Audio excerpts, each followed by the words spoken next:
Сегодня в Пензе начал работу Всероссийский форум «Татары России. Национальная самобытность и религия». В регион прибыла делегация историков, краеведов, ученых, которые занимаются изучением и сохранением татарского языка, традиций и культуры. В этом году Россия отмечает 1100 лет с момента принятия ислама народами Волжской Булгарии. Продолжат мои коллеги. Это же бесценная книга. Конечно, сколько? 1700? Какой год? Связь древнего с настоящим. По-настоящему уникальное издание попало в областную библиотеку Лермонтова еще до революции из личного собрания пензенских дворян, предположительно Юматовых. Это самое первое изложение основ исламской веры на русском языке. Написано в 1722 году и принадлежит перу молдавского господаря Дмитрия Кантемира.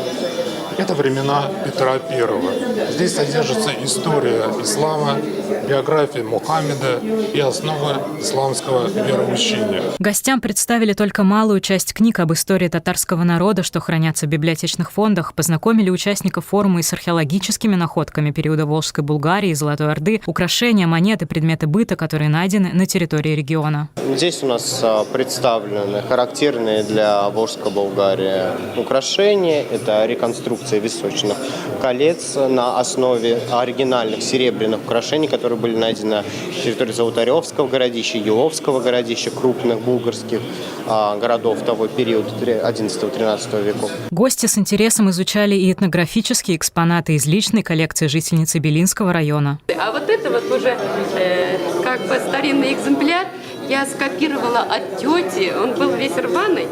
Это вот фартук, которым выходили замуж непосредственно. Его одевали, завязывали. Вот это вот невестин фартук.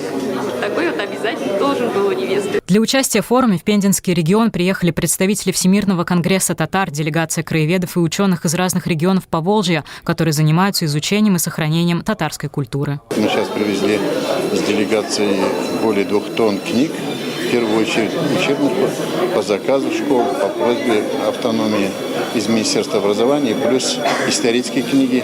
Они будут распространены среди школ, в первую очередь сельских. Татары вместе со всеми народами, проживающими на территории России и Руси, вместе строили, строят и будем строить великую Россию. Очень важно, чтобы мы понимали, откуда мы пришли, куда идем и что нас ждет в перспективе. Во второй день форума в Наровчате участники обсудят тему ислама в период Золотой Орды. До конца года запланировано провести 6 подобных форумов по всей России. Ульяна Дадаева, Дина Шмухаметова, Анатолий Вольников. Вести, Пенза.